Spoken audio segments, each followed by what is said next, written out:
Les défis de l'agriculture, ils sont énormes. Évidemment, c'est celui du changement climatique. Il faut se dire qu'aujourd'hui, un agriculteur peut tout perdre en 20 minutes avec un épisode de grêle.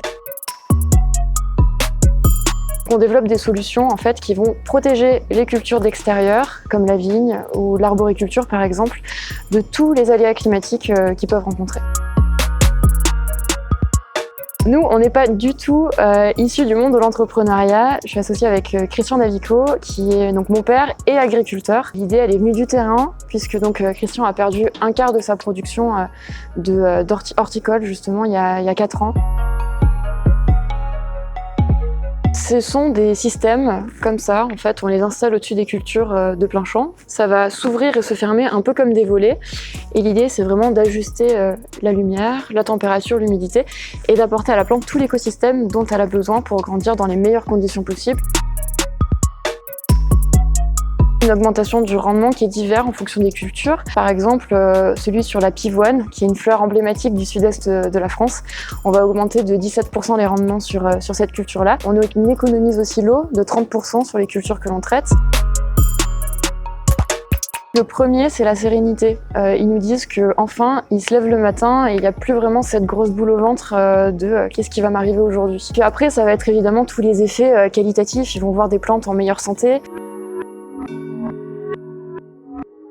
C'est pas vraiment quelque chose d'inattendu puisque c'est un milieu qui est quand même relativement mixte puisque souvent les exploitations fonctionnent en famille. Et j'ai découvert les questions de genre et de manque de parité quand j'ai justement commencé à travailler dans la tech et la finance.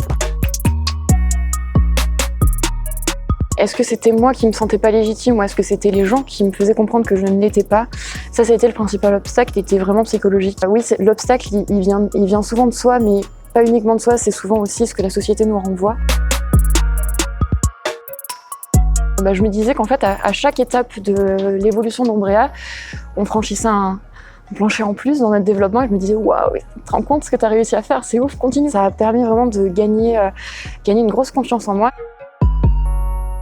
J'ai eu un épisode aussi qui a été un petit peu compliqué avec des hommes qui ont eu des remarques très désobligeantes qui m'ont un peu mise à plat à ce moment-là. Je pense que ça a été un vrai déclic de leur dire vous voulez faire en sorte que je sois moins visible, je vais faire exactement l'inverse, c'est-à-dire je vais être moi et puis j'existe donc va falloir l'accepter quoi.